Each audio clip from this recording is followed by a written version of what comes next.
वेळ आल्यानंतर ज्या त्या भूमिका आम्ही घेत राहू, पण आम्ही मागणारे मागतकरी लोक नाही आहोत. आम्ही लढणारे भिडणारी माणसं आहोत. मुंडे साहेबांनी थोडासा सब्र करावा. आम्ही खूप दीर्घ पल्ल्याच्या लढाई लढण्याचं आम्ही काम करतोय. त्यामुळं ठीक आहे, न्यायप्रविष्ट बाबी या न्यायालयात ठरतील. जे काय आरोप झालेत, ॲलिगेशन झालेत, थोडा वेळ लागेल पण उत्तरं मिळतील. पण आम्ही आमची लढाई लढत आहोत. आम्ही ग्रासरूटला म्हणजे ग्राउंड लेवलला काम करणारे कार्यकर्ते आहोत. त्यामुळं आम्ही या ओबीसींच्या प्रश्नावरती या महाराष्ट्रामध्ये जनआंदोलन उभं करू. मी गेल्या 2 वर्षापासून आतडत तुटोस्तवर महाराष्ट्राला ओरडून सांगतोय, तुमचं आरक्षण संपलंय, तुमचं आरक्षण संपलंय, तुमचं आरक्षण संपलंय. आज MPSC देणाऱ्या मुलांना माहिती आहे की तुमचं आरक्षण कसं संपलंय. ते UPSCची यादी बघितली तर जरांगे पाटलाच्या पिलावळीनं पोस्ट टाकलेले आहेत सगळीकडं की आम्ही ओबीसीमधून किती जागा काढल्या. अरे ओबीसीने तुम्ही झोपा काढा. अरे तुम्हाला सांगतोय ओरडून.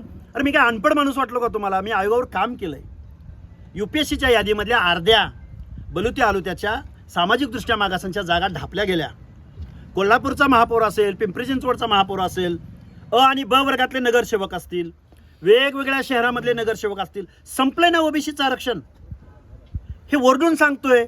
आणि कुठलाही पुढारी, कुठलाही आमदार, कुठलाही खासदार, कुठलाही मंत्री ओबीसीची बाजू घेणार नाही. आम्हालाच लढावं लागणार आहे, याचं भान आम्हाला आहे. त्यामुळं आज आम्ही विरोधकांवर टीका करतोय.